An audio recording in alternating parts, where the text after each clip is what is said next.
en cuanto me invitó a estar hoy aquí en esta venerable institución ante un público tan distinguido de insignes juristas, pues es un honor, casi un reto, ¿no? Y es un honor también pues, formar parte de este ciclo de conferencias que abrió pues, uno de los grandes maestros del derecho constitucional español y del que tanto he aprendido, como es el profesor Manuel Aragón. Entonces, pues un placer y encantado de estar aquí. Bien, el título de mi conferencia, efectivamente, como ha anticipado don Tomás Ramón, no procede que yo vaya a hablar del diseño constitucional de la jefatura del Estado de un país concreto, ni tampoco del diseño constitucional modelo de una república parlamentaria o de una monarquía parlamentaria, sino que lo que voy a exponerles es el contenido intelectual de la institución jefatura del Estado, esto es, las notas comunes que tiene toda jefatura de Estado parlamentario con independencia de su forma monárquica o republicana. La jefatura del Estado parlamentario, entendiendo por Estado parlamentario aquel en el que hay un gobierno que dirige la política, que tiene una confianza parlamentaria, y junto a ese gobierno que ejerce la dirección política hay un jefe de Estado que tiene una función de dirección constitucional, y puede ser presidente de la República o monarca. Entonces, el contenido común de esa jefatura del Estado, bueno, por no extenderme más allá del tiempo que debe ser en torno a una hora, o como mucho, ¿no? 50 minutos, una hora, voy a dividir la exposición en dos partes. Una, las notas que definen el ser, qué es el jefe del Estado. Y una segunda parte, las notas que definen las funciones, qué hace el jefe del Estado. Aunque indudablemente lo que hace va a ser consecuencia de lo que es. ¿Qué es el jefe del Estado? Insisto, con independencia de su forma monárquica o republicana. Es siempre el órgano supremo del Estado, es siempre un símbolo político, un símbolo de su unidad y su permanencia, es un elemento de integración nacional y es, ante todo y sobre todo, una magistratura de autoritas. Esas son las cuatro notas. Y ahí no vamos a encontrar grandes diferencias entre la monarquía y la república, o antes bien vamos a ver ciertas ventajas o cierta superioridad de la forma monárquica sobre la republicana para cumplir estas notas de símbolo de la unidad, de factor de integración, etc. Esas serían las cuatro notas de lo que definen qué es un jefe de Estado. Y luego, en cuanto a las funciones que hace un jefe de Estado, ahí sí que va a haber más diferencias, según los ordenamientos. Las funciones del jefe del Estado entroncan siempre con una idea nuclear, tienen un fundamento doctrinal común, que es la teoría del poder moderador de Benjamin Constant, un poder neutral. El jefe del Estado es un poder neutral y entonces va a ejercer unas funciones moderadoras, arbitrales. Tendré que explicarles pues, en qué consisten estas funciones moderadoras, estas funciones arbitrales. Dentro de ellas creo que tiene cierto interés, por el caso también español, pero que es general, lo que se llama el derecho de mensaje del jefe del Estado. Y en cuarto lugar, la última nota relativa a las funciones, si da tiempo a desarrollarla, sería la de ver si el jefe del Estado tiene también una función de defensa de la Constitución. Ese sería más o menos el esquema, dos partes.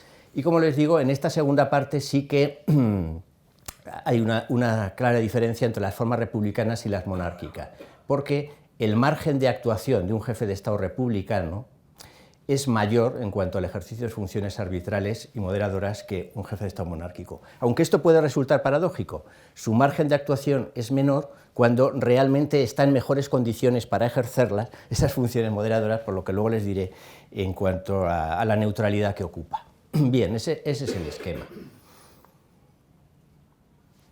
Jefe del Estado, ¿qué es? En primer lugar, el órgano supremo del Estado. Claro, el jefe del Estado es un órgano constitucional. En cualquier ordenamiento, el jefe del Estado es un órgano constitucional, ocupa la cúspide de la organización del Estado, es el órgano supremo. En ese sentido está en una posición de paridad con otros órganos supremos como puede ser el Parlamento, el Tribunal Constitucional u otros análogos. Pero a pesar de esa posición de paridad jurídica, en todas partes el jefe del Estado ostenta una posición de preeminencia formal, una preeminencia formal absoluta, hasta el punto que un acto del jefe del Estado no puede ser anulado por nadie y tampoco la actividad del jefe del Estado puede ser suplida, no se le puede obligar a adoptar un acto. Por lo tanto, sigue siendo válida aquella afirmación de Jelinek de que el jefe del Estado, con su inacción, podría paralizarlo. Esta preeminencia formal de todo monarca o de todo presidente de la República se basa, entre otras cosas, en que el jefe del Estado, segunda nota, es el símbolo, es un símbolo político, es el símbolo de la unidad y la permanencia del Estado. Ya Kelsen, que no era precisamente uno de los más partidarios de la jefatura del Estado, porque pensaba que había funciones que podían desempeñar, esas funciones del jefe del Estado las podía desempeñar otro órgano, pero el propio Kelsen reconocía la necesidad de la jefatura del Estado, al menos como institución simbólica, porque decía Kelsen, con razón, que la inmensa mayoría de las personas, la inmensa mayoría de los hombres y mujeres, pues son enemigos del pensamiento abstracto y necesitan, para concebir, para tener una idea del Estado y del ordenamiento jurídico, necesitan personalizar el Estado, personalizar el derecho en un ser humano, en un hombre o una mujer de carne y hueso, ¿no? Y entonces esa función simbólica de personificar, ¿no?, y hacer visible la realidad del Estado, pues va a ser una característica indispensable de todo jefe de Estado. Desde esa óptica, pues habría que acudir a la teoría de los símbolos. ¿Qué es un símbolo?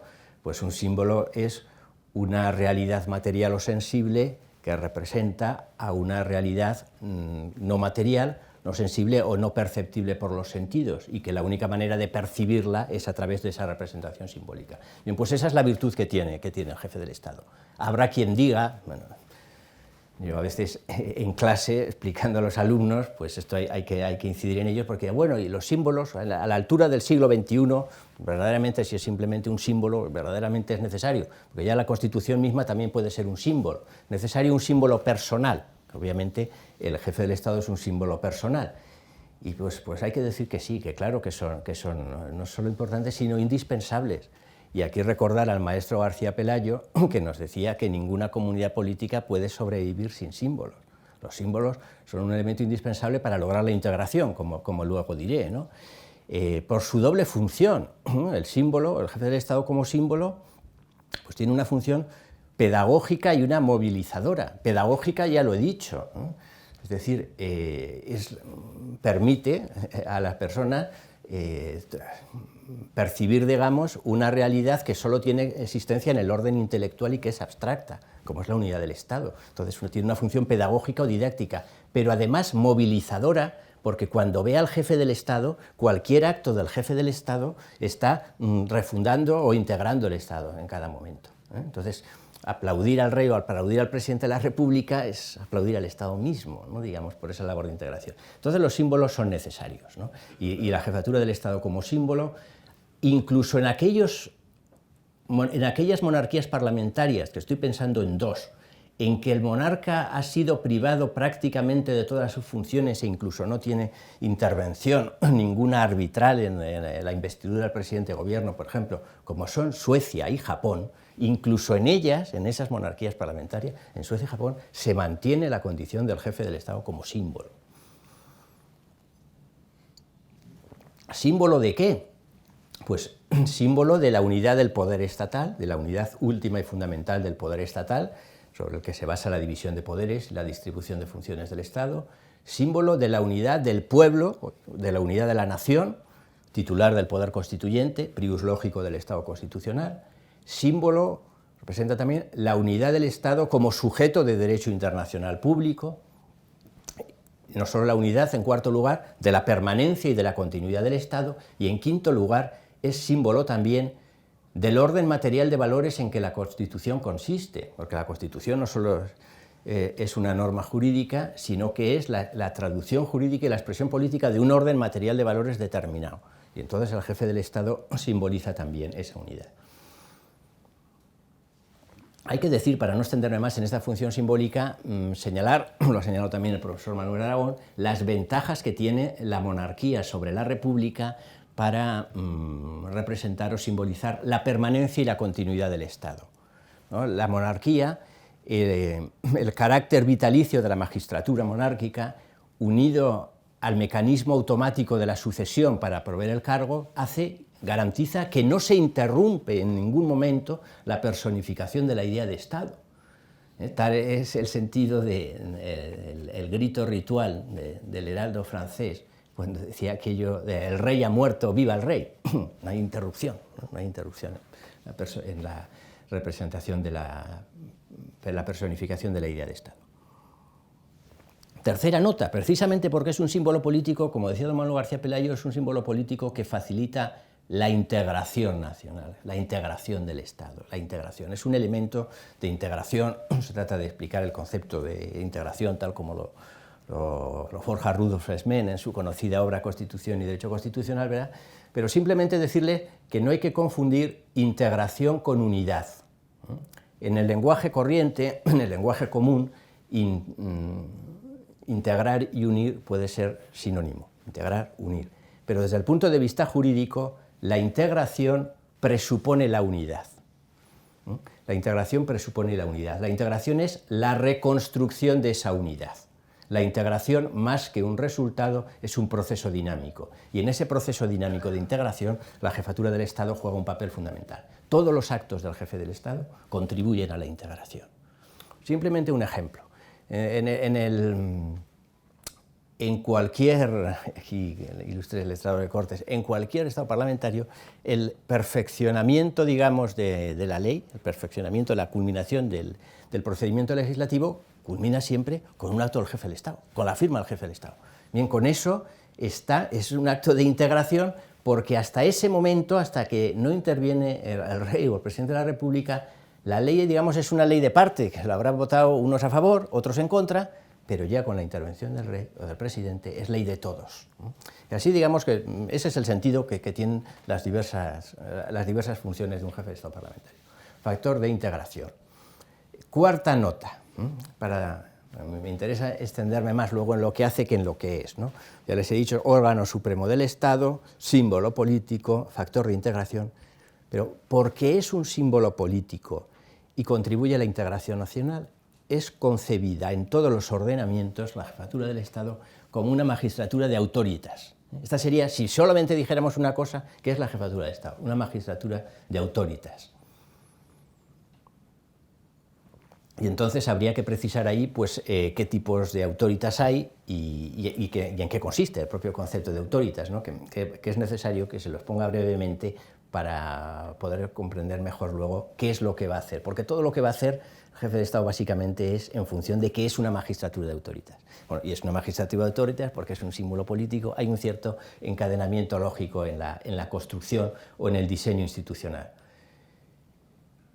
Podemos decir que el jefe del Estado, bueno, que diré, no todos, pero todos concentran dos tipos de autoritas, hay algunos que tienen un tercer tipo de autoritas. Todos los jefes de Estado tienen, por el hecho de serlos, por el hecho de ser titulares bien de la corona, bien de la presidencia de la República, una autoritas adscriptiva o hipostática que se une, que es inherente a la institución que ocupan. Por ser rey, por ser presidente de la República, tienes una autoritas institucional, esa per se, que no es la más importante. Obviamente, más importante es la autoritas personal, la que cada jefe de Estado ha adquirido o tiene o despliega en base o gracias a sus propios méritos, logros y virtudes. Es la autoritas personal, que irradia de una persona, de sus cualidades pues, intelectuales, morales, su trayectoria, etc. Y luego, recordado muy bien el profesor Luis García, que me alegra verle también aquí entre el público, hay un tercer tipo de autoritas, que es la autoritas presuntiva, que es la que da el paso del tiempo. Pero esa autoritas presuntiva que da el paso del tiempo se benefician solamente aquellas jefaturas de Estado monárquicas que despliegan sus efectos en el marco de una monarquía evolutiva que no ha habido rupturas. Ejemplo, Reino Unido lo hemos visto. El Reino Unido es una monarquía que no ha tenido ninguna ruptura, entonces pues Carlos III era rey de Inglaterra, tiene la autoritas hipostática porque ocupa la corona británica, la personal, que se ha ganado pues, el tiempo que ha sido heredado, o con la trayectoria, o con lo que vaya haciendo, que es la más importante, pero tiene también una presuntiva, la que ha heredado de su madre, de sus abuelos, etc. Esa es una peculiaridad, claro, que la monarquía española, al haberse producido una ruptura y durante casi 5 décadas no ha habido esa autoridad presuntiva, pues no goza la monarquía española a diferencia de otras. Es una cuestión que merece la pena quizá también señalar. Bien, pero con independencia de ello, ¿qué es la autoritas? ¿No? ¿Qué es la autoritas? Pues la autoritas, que va a ser el concepto que va a retomar Benjamín Constant para luego hablar del poder moderador, del poder arbitral, todo eso se va a basar en un concepto que tiene su origen en Roma, en tiempos de la República Romana, porque efectivamente fueron los romanos los que crearon el concepto y lo desarrollaron, y desde entonces esa idea de autoritas pues, podemos decir que es como una suerte de motor utópico de toda la historia del pensamiento político, ¿no? ¿Qué hicieron los romanos? Los romanos se dieron cuenta de que concebir solo un poder basado en la fuerza, distanciado de los ciudadanos, concebido siempre como una amenaza para la libertad, pues era insuficiente. Hacía falta concebir también otro tipo de poder, y es así como llegaron al concepto de autoritas. Distinguieron los romanos entre instituciones dotadas de imperium o potestas y el Senado como institución dotada de autoritas. Imperium y potestas por un lado y autoritas por otro, y la autoritas la encarnaron en el Senado. Las primeras, los cónsules, los magistrados, las diversas asambleas, eran herederas de las viejas concepciones castrenses, ¿no? del mando y del dominio, y aparecían como portadoras de potestades capaces de ejercer la coacción y la violencia sobre los ciudadanos e imponer por la fuerza pues, sus decisiones, sus leyes, mandatos, etc. Y junto a ellas aparece el Senado, como institución simbólica de la unidad de Roma, depositaria de esa autoritas, y el Senado no tenía capacidad ni para establecer mandatos ni para dar órdenes. Lo único que podía hacer era dar consejos. El Senado romano solo podía dar consejos. Pero se produjo el portento que describe maravillosamente bien Mommsen en su Historia de Roma, ¿verdad? Y nos recordaba el profesor Pedro de Vega, de que los ciudadanos percibían al Senado no como el resto de poderes distante, desde la distancia y desde el temor, sino como dotado de un prestigio y de una dignidad tales que nadie, dice Mommsen, nadie decentemente podía incumplir los consejos del Senado, ¿no? Entonces, un prestigio y una dignidad tal que aunque no puedes dar órdenes, das consejos, y entonces esos consejos, pues todo el mundo los quiere cumplir. Entonces, eso es la autoritas, la capacidad de ejercer la persuasión y la influencia sobre los órganos que verdaderamente tienen la potestas, ¿no? Entonces, lo que habrá que ver luego, ya veremos en cada ordenamiento, es pues, el alcance que tiene esa autoridad. Pero me quedo aquí en esta primera parte, digamos, de la exposición. Eso es lo que son los jefes de Estado, ¿eh? Órganos supremos, símbolos políticos de la unidad y la permanencia del Estado, elementos de integración y, sobre todo, magistraturas de autoritas. Y porque son eso, van a tener una serie de funciones. Insisto, sean repúblicas o monarquías, van a tener una serie de funciones, aunque el alcance de las mismas va a variar. Para entender esas funciones hay que explicar la teoría de Benjamín Constant del poder moderador. ¿Por qué? Porque esta es una teoría que, surgida o alumbrada hace 200 años, pero como luego les voy a demostrar, de una u otra suerte, esa teoría es la que explica el diseño constitucional de textos tan divergentes como puede ser la Constitución belga, la francesa, la italiana, la portuguesa o la española, de monarquías y de repúblicas, indistintamente, porque la teoría de Benjamín Constant sobre la jefatura del Estado, entendido como un poder neutral, como un poder moderador, vale tanto, que luego señala algunas diferencias, pero vale tanto para una república como para una monarquía. Entonces veamos brevemente esta teoría, ¿no?, de Benjamín Constant. El acierto de Benjamín Constant fue que operó con categorías abstractas y principios universales, y por eso sigue siendo un clásico, ¿no? Y su teoría solo puede ser cabalmente comprendida en el contexto de la querella o de la controversia que enfrentó en el siglo XIX a los partidarios de la monarquía, del principio monárquico, y a los defensores de la democracia, la querella monarquía-democracia de todo el siglo XIX. Entonces, en esa querella, Benjamín Constant partió de dos premisas. Por una parte, que la revolución había venido para quedarse, que el antiguo régimen era ya irreversible, se había producido una ruptura y no cabía recomponer el sistema político con arreglo a criterios del antiguo régimen y mucho menos con el principio monárquico. Pero en segundo lugar, su segunda premisa era que la defensa de la libertad, esto es, de la sociedad que había surgido de la revolución, era algo mucho más complicado de lo que la mayoría de los panfletos y teóricos de la época pues, querían ver, ¿no? En ese contexto, pero mejor dicho, con esas dos premisas, se dio cuenta de otras dos cosas. Primero, de que la lucha de legitimidades ya no tenía ningún sentido, la legitimidad monárquica había desaparecido, había venido una nueva legitimidad, no era un conflicto de lucha de legitimidades. La legitimidad monárquica como legitimidad histórica o tradicional, es decir, derivada de la historia y de la tradición, ya no podía seguir vigente.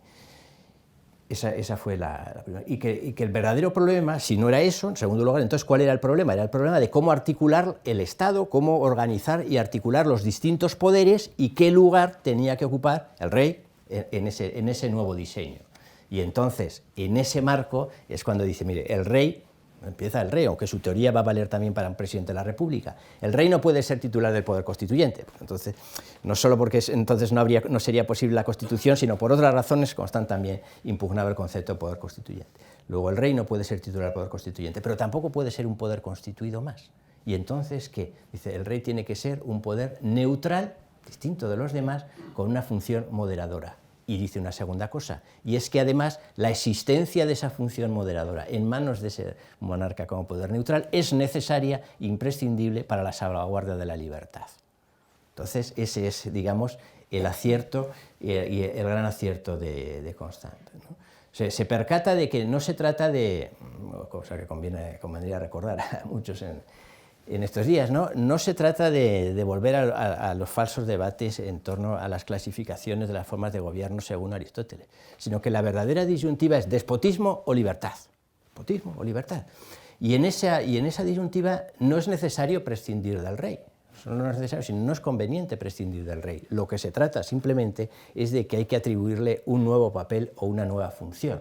Y esa función va a ser la de moderar, la de asegurar, garantizar de alguna manera el equilibrio, la armonía entre los poderes, el normal funcionamiento del régimen parlamentario. Entonces ese es el acierto. Con lo cual, como muchas veces nos ha recordado Eloy García, que es uno de los mejores conocedores está aquí del pensamiento de Constant, Constant lo que hace es, aunque paradójicamente haya sido considerado el defensor, digamos, de la monarquía, no, al contrario, él es el que certifica la definitiva defunción, digamos, del principio monárquico, porque ya a partir de él la monarquía ya no se legitima ni por la historia ni por la tradición, la monarquía se legitima por la función que cumple. Por eso traemos aquí el tema. Crea una nueva legitimidad, que es la legitimidad funcional. Jefe del Estado vale para un monarca, vale también para un presidente de la República, se legitima por la función. Ahora bien, esa función, luego habrá que precisar, ¿no?, que eso de moderar, arbitrar, parece una categoría abstracta que habrá que precisar. Lo que ocurre es que para poder moderar o arbitrar es imprescindible que el jefe del Estado sea neutral, porque si es de parte, pues mal va a poder moderar o arbitrar, ¿no? Un árbitro de parte, pues parece un oxímoron, ¿no? Entonces, y es mejor que sea neutral.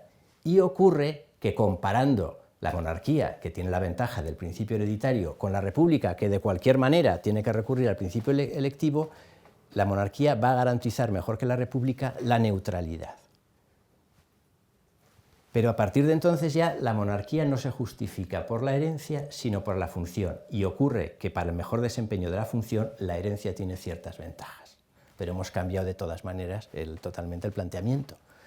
Lo que hace Benjamin Constant, no me extiendo más sobre él, es salvar la vigencia de la institución monárquica, pero desde la órbita y con los planteamientos del pensamiento y del constitucionalismo democrático.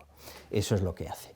Bien, lo más difícil, dicho esto, va a ser caracterizar o precisar el alcance de este nuevo poder, o de este poder neutral y moderador que se atribuye al jefe del Estado. Y ahí, pues, Constant apunta dos notas,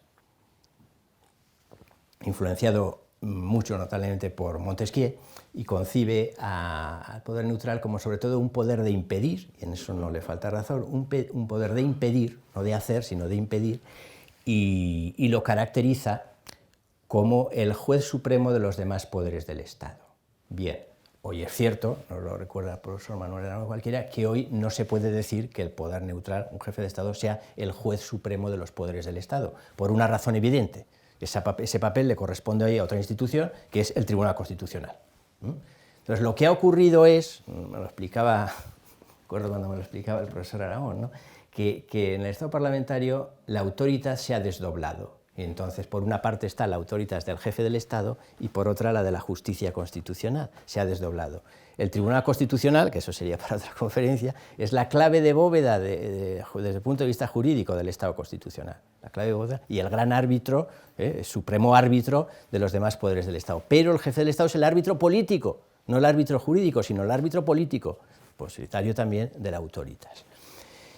Entonces no va a ser ya hoy árbitro supremo, sino que la garantía de la armonía, del equilibrio, del correcto funcionamiento lo va a hacer de otra manera, ¿no? Porque para lo que hace el Tribunal Constitucional, resolver conflictos entre poderes, etcétera, esa no va a ser su función.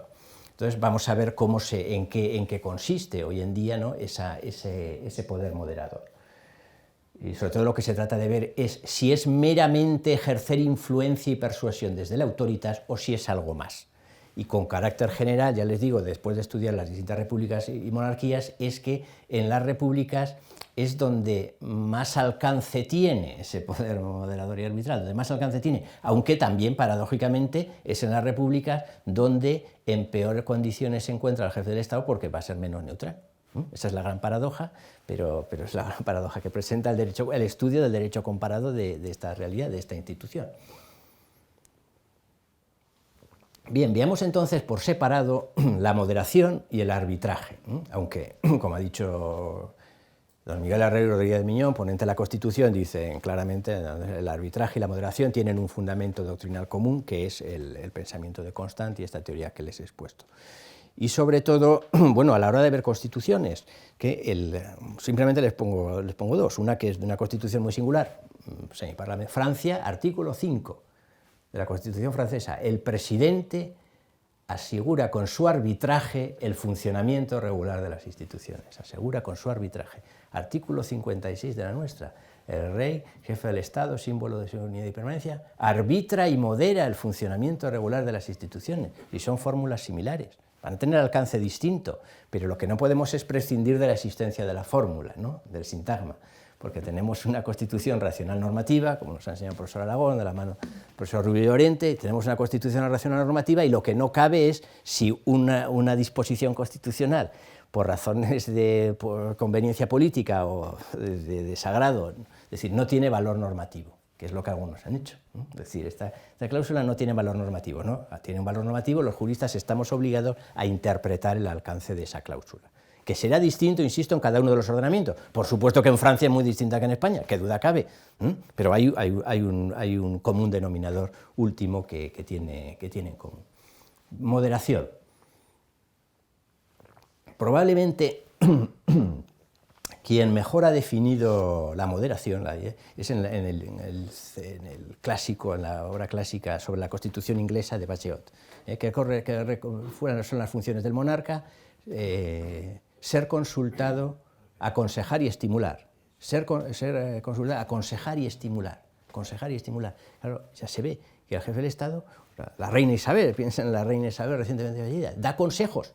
Cuando es consultada, advierte, incluso en la serie, en la magnífica serie que ahora empieza una nueva temporada de Crown, se ve muy bien perfectamente eso, en qué consiste esa autoridad y esa función de la corona, ¿no? Pero no puede dar órdenes. Ahora bien, los grandes intérpretes de la Constitución británica, Jennings, por ejemplo, pues dice, hombre, es que cuando todo primer ministro otorga un peso específico, un valor muy grande, pues a cualquier sugerencia, cualquier comentario que haya dicho la reina o el rey. Tiene un peso específico, claro, fruto, porque es proyección de esa autoritas, ¿no? Y ninguna constitución puede precisar el alcance de esa influencia. Ahora bien, lo que es necesario y es imprescindible es que las constituciones pues, establezcan los cauces o los mecanismos a través de los cuales se pueda ejercer. No van a decir hasta dónde llega la influencia, pero sí que tiene que establecer cauces o mecanismos para que esa influencia se pueda ejercer. Y efectivamente vemos que en todos los ordenamientos, y el español no es la excepción, pues cuando en todos los actos que formalmente corresponden al jefe del Estado, piensen hasta en los nombramientos de ministros o todos los nombramientos de todos los cargos o el poder reglamentario, cuando se le lleva al jefe del Estado para la firma pues un nombramiento o un decreto para expedirlo, pues ahí el jefe del Estado puede formular cualquier sugerencia, cualquier consejo, pensando siempre desde la perspectiva del interés general y de la política constitucional, porque no puede haber una política del jefe del Estado, no puede haber una política de partido, el jefe del Estado no puede tomar partido, pero sí tiene una función de dirección constitucional y siempre desde esa perspectiva suprapartidista y neutral puede dar cualquier tipo de consejos. Naturalmente, que son consejos muy cualificados, pero el receptor, que es el que tiene la potestad, ¿no? El primer ministro, España me ha llamado presidente de gobierno, ¿no? Pero el primer ministro, pues puede hacerle caso o no. Esos son, digamos, ese es el alcance de la moderación y habría que ver en las funciones que tiene cada jefe de Estado concreto. Y bueno, pues no voy a decir siempre la nota de las monarquías, pero me gusta contar un caso pues, que pone de manifiesto que esto es más complejo de lo que parece. Digo simplemente con el nombramiento de ministros, pero es un caso que se dio en Italia. Porque ahí sí que normalmente se decía en Italia, no quiero decir en España, que sería, como digo, que la interpretación que se hace del alcance de las potestades del rey siempre es, por supuesto, está obligado, en España se dice, está obligado a firmar el nombramiento de cualquier ministro. Pero también en Italia se decía, presidente de la República, cuando el primer ministro le lleva la lista de ministros, pues tiene que firmarlos. Pero en el año 2017, siendo presidente Mattarella, le lleva el primer ministro la lista de ministros para nombrar y entre ellos el titular de una cartera muy importante, que era la de Economía, el designado, era una persona que estaba en contra de la Unión Europea, del euro, de la Unión Monetaria, claro, ministro de Economía de un país de la zona euro, alguien que está en contra del euro, etcétera, y el presidente de la República le advierte al primer ministro, esta persona, no porque sea de un partido o de otro partido, sino por dirección constitucional del Estado, estamos en un Estado integrado en la Unión Europea, esta persona no es conveniente para el cargo de ministro de Economía. Entonces le dice, señor presidente, es igual, respeto su opinión, pero yo soy el primer ministro y usted tiene que nombrarlo. Y Mattarella no lo nombró. Se creó una gran polémica, una gran controversia. En Italia algunos hablaban golpe de Estado, algunos recurrieron a palabras de trazo grueso y acusaron al presidente de la República de golpista. Pero al final se creó el precedente, digamos que aquella batalla política, entre comillas, la gana el presidente y el primer ministro propone a un nuevo candidato para ministro de Economía, distinto, y que cumplía, digamos, los requisitos de idoneidad desde el punto de vista del presidente de la República. Con lo cual, ¿dónde empieza la moderación? El presidente de la República, pero insisto también, si eso fue controvertido con un presidente de la República, es evidente que en el caso de un monarca parlamentario, pues por razón de conveniencia, etcétera, nunca se atrevería a dar ese paso. Pero porque se le discute incluso que el alcance de la moderación hay en Italia. Bien, esto es un caso, era para ilustrar. Luego pondré más casos para ilustrar el arbitraje. Moderación. Segundo, arbitraje. ¿Es distinto a la moderación? La moderación es más limitada. El arbitraje, esto lo explica también bien don Miguel Herrero de Miñón, dice, cuando en circunstancias normales, cuando las instituciones funcionan con regularidad, pues moderación y arbitraje son sinónimos y se confunden. Pero cuando las instituciones, digamos, necesitan una intervención externa, cuando el funcionamiento de las instituciones requiere ya una intervención externa, entonces es cuando surge el verdadero arbitraje. ¿Cuáles son las funciones típicamente arbitrales de todos los jefes de Estado, sean monarcas o presidentes?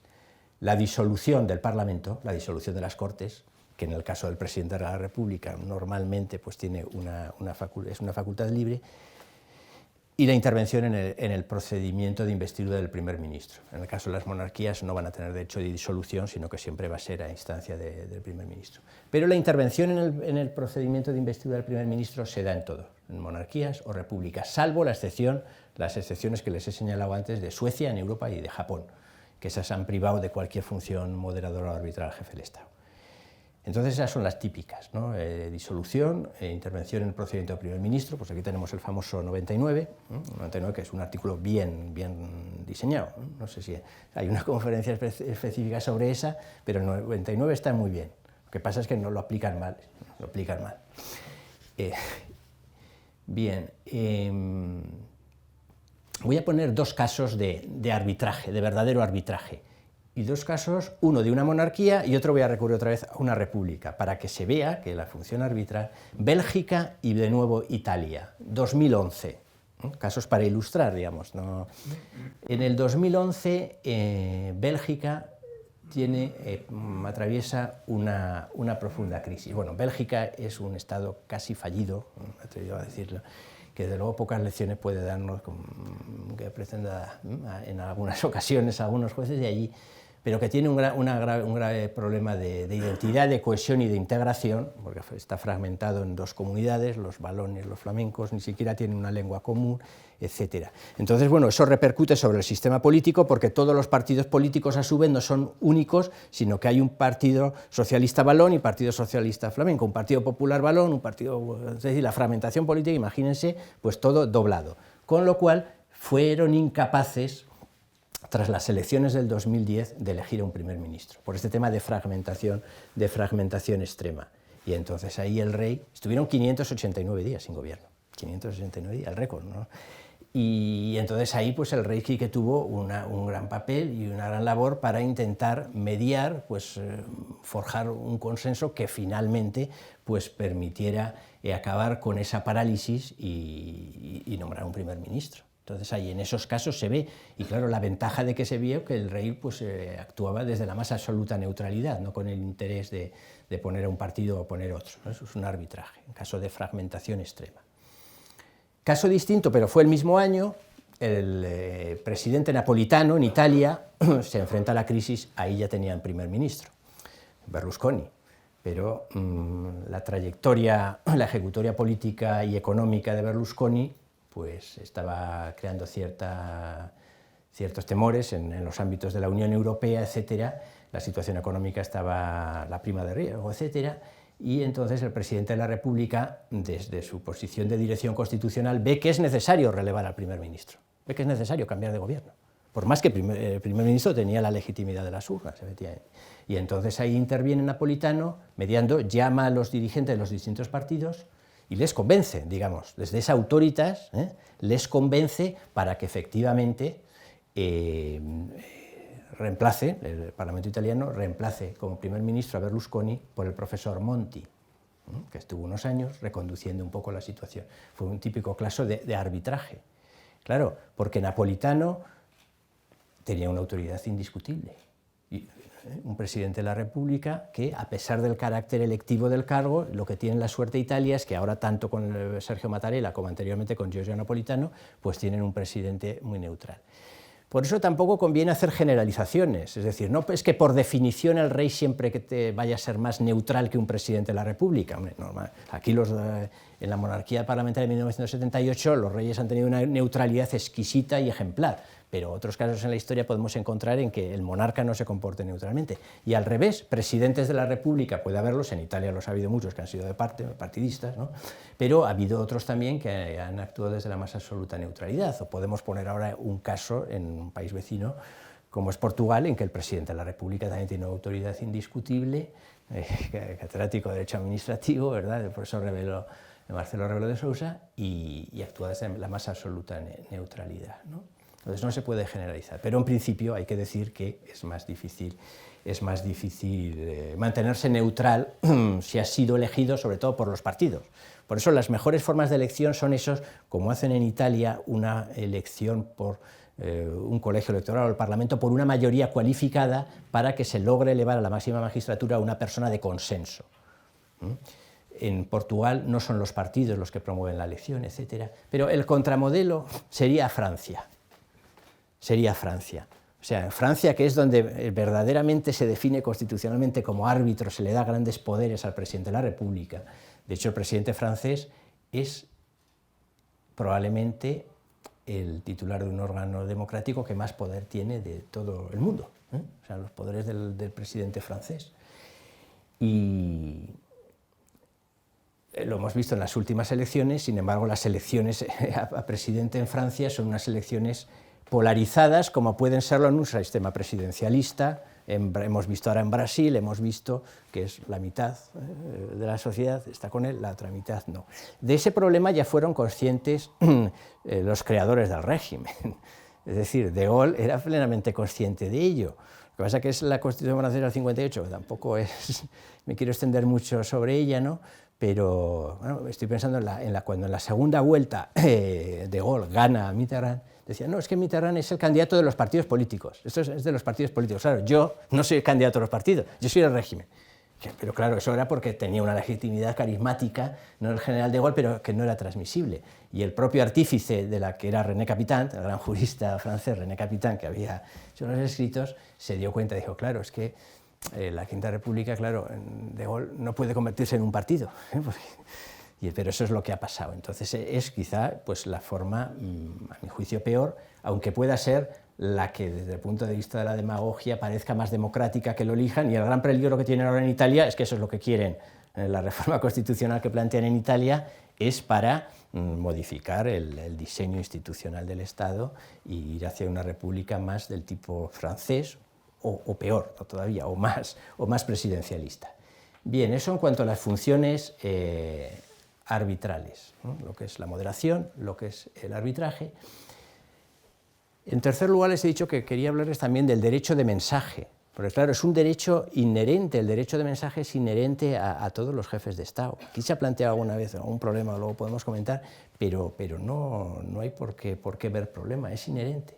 Lo que pasa, es un mensaje del jefe del Estado, a veces será ejercicio de poder moderador y otras veces será ejercicio de un arbitraje. Habrá que ver cada caso, pero no hace falta buscarle, digamos, en ningún ordenamiento un título, digamos, competencial específico, es decir, que pongan el rey o el presidente podrá dirigirse a la nación. No hace falta que lo ponga. O sea, yo deduzco, mi interpretación con carácter general, es que por todo lo que les llevo exponiendo hasta ahora, todo jefe de Estado tiene esa facultad, ¿no?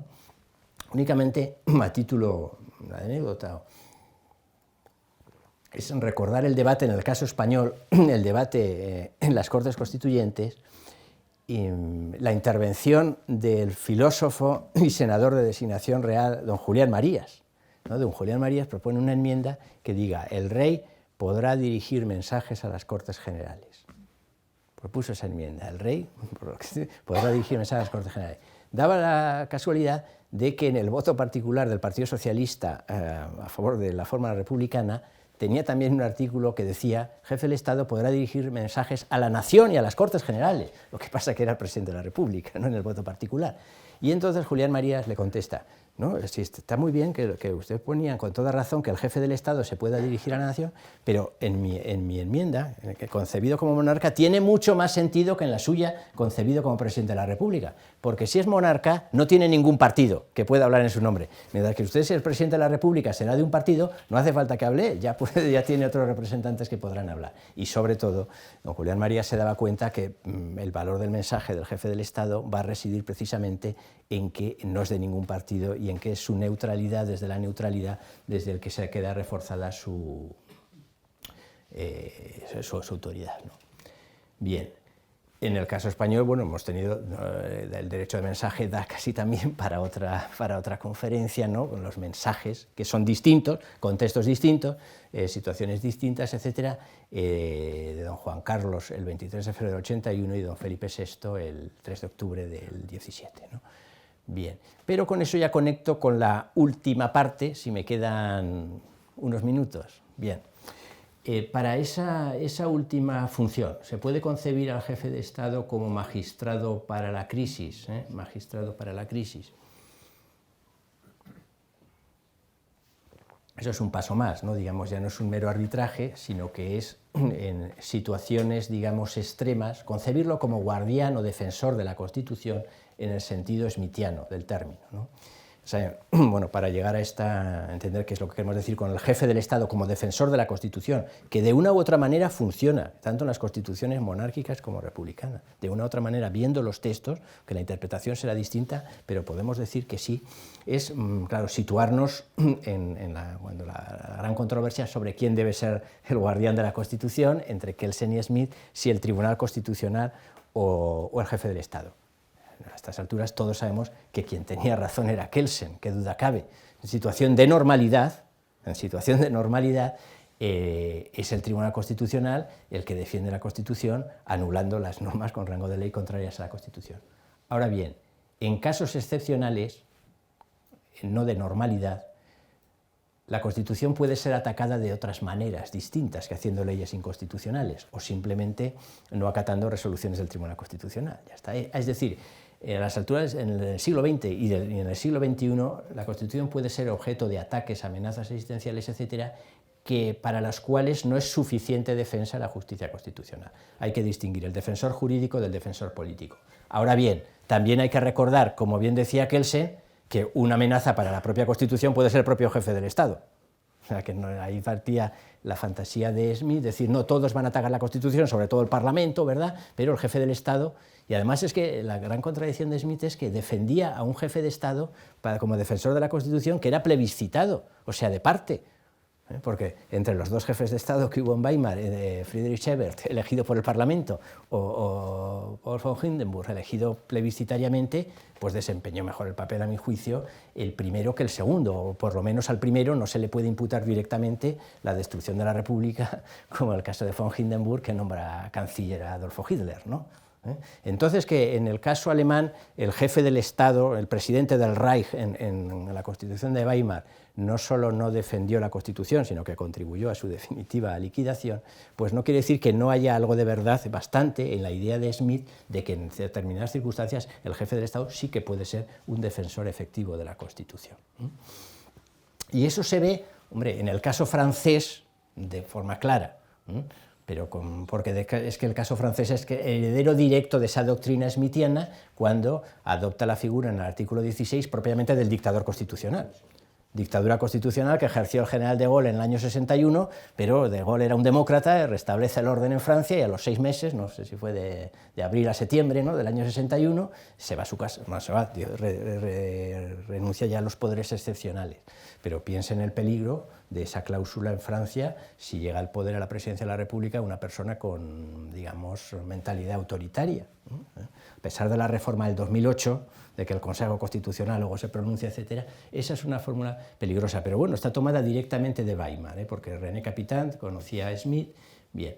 Pero dejando acaso el caso francés, que no es modelo a seguir, tanto en Alemania como sobre todo en Italia, donde aparecen en el texto constitucional los garantes de la Constitución, aparece tanto en la Corte Constitucional italiana como el presidente de la República, son los garantes de la Constitución, o sea, tiene esa función de guardián de la Constitución.